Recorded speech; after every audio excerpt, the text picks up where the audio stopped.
Hello friends, welcome back. అందరికీ నమస్కారం. So, ఇవాళ వీడియో ఏంటంటే టీవీఎస్ జూపిటర్ 125 BS6 వెహికల్‌కి ఫ్రంట్ డూమ్ అనేది ఎలా ఓపెన్ చేయాలి?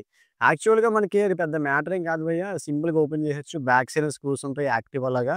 సో, పాత జూపిటర్‌లో అనుకున్నారు కదా! అలా ఏం కాదు. దీనికి కొన్ని కొన్ని మోడిఫికేషన్స్ చేశారు. సో, టు బి ఫ్రాంక్ చెప్పాలంటే ఈ వీడియో చేసిన దగ్గర దగ్గర ఒక సంవత్సరం అయింది. ఇప్పటికి అప్‌లోడ్ చేస్తున్నా. నాకు తెలిసి సంవత్సరం దాటే ఉంటుంది. బట్ బిజీ షెడ్యూల్ వల్ల. సో, లేట్ చేయకుండా లాగ్ లేకుండా వీడియోకెళ్ళిపోదాం. మన ఛానల్ గనుక ఇప్పటికింకా సబ్స్క్రైబ్ చేసుకోకపోతే కిందనున్న సబ్స్క్రైబ్ బటన్ క్లిక్ చేసి పక్కనున్న బెల్ ఐకాన్ అయితే ఆల్ క్లిక్ చేసేయండి. అట్లనే వీడియో నచ్చితే ఖచ్చితంగా లైక్ చేయండి, షేర్ చేయండి, కామెంట్ అయితే ఖచ్చితంగా చేయండి.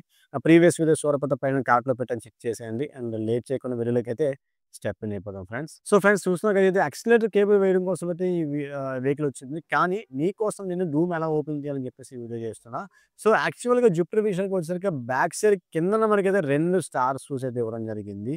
మనం మేదన సంగతి ఏంటి భయ్యా అంటే, మేదన ఇంకేం లేవండి స్క్రూస్ అంతా అనుకున్నారు. కాదు, కొంచెం కూడా ఉంటాయి. అలానే ఫ్రంట్ కూడా ఒక స్క్రూ ఉంది. సో, ఈ విండ్ షీల్డ్ ఏదైతే ఉందో అది ఎలా ఓపెన్ చేయాలంటే గట్టిగా పట్టుకొని ఇలా మీదకి గట్టిగా లేపండి. అలాగే ఇరిగిపోయేంతలా లేపొద్దు. ఫ్రంట్ అండ్ బ్యాక్ పట్టుకొని ఇట్లా లేపితే మనకి ఓపెన్ అయిపోతుంది. చూసారు కదా! క్లిప్పింగ్ టేప్ ఇచ్చారు. నాకిది నచ్చలేదండి. గట్టిగా లాగినప్పుడు ఇరిగిపోతే కస్టమర్ కాదు, మేమైతే సఫర్ అవ్వాలి. మేము సొంత డబ్బులు పెట్టుకోవాలన్నమాట. సో, చూసారు కదా! ఎక్కడైతే మనకి 2 స్టార్ స్క్రూస్ అయితే కనిపిస్తున్నాయి. ఆ స్టీల్‌గా కనిపిస్తుంది కదా! ఆ కంప్లీట్ ప్యానెల్ తీయనీకి. ఆ 2 స్టార్ స్క్రూస్ తీసిన తర్వాత ఆ ప్యానెల్ ఏదైతే ఉంది కదా! ఆ ప్యానెల్ ఇలా కొంచెం లిఫ్ట్ చేయండి. ఓకేనా? జాగ్రత్తగా లిఫ్ట్ చేయండి. ఎందుకంటే బాగా డెలికేట్‌గా ఉంది. లాగినప్పుడు మళ్ళా మనకే చేతికి అంటుకుంటుందన్నమాట.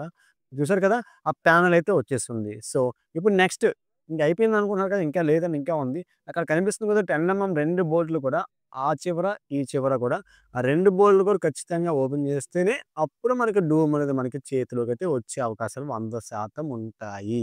చూసారు కదా! ఎంత సెట్టింగ్ ఇచ్చారో అసలు ఎందుకో నాకు అర్థం కాలేదు. కొత్త కొత్త మోడల్ దింపుతున్నారు కరెక్టే. కానీ ఎందుకని అలా చేస్తున్నారో నాకు అర్థం కావట్లేదు. బట్ ఫైనల్లీ డూమ్ అయితే ఓపెన్ అయింది. కొత్త వాళ్ళేంటంటే తెలియక అదే చేసి, అదే చేసి ఏమైనా ఇరిగిపోయిందనుకోండి, అసల మెకానిక్ చాలా బాధపడాలి. ఎందుకంటే ఐటెమ్ కాస్ట్ చాలా ఎక్స్‌పెన్సివ్. నేను చాలా ఫేస్ చేశాను. జుపిటర్ 125 యొక్క ఆర్ఎం సెట్ అంటే ఫ్రంట్ డోర్ అనగానే 2000 అంట. షాక్ అయ్యాను నేను.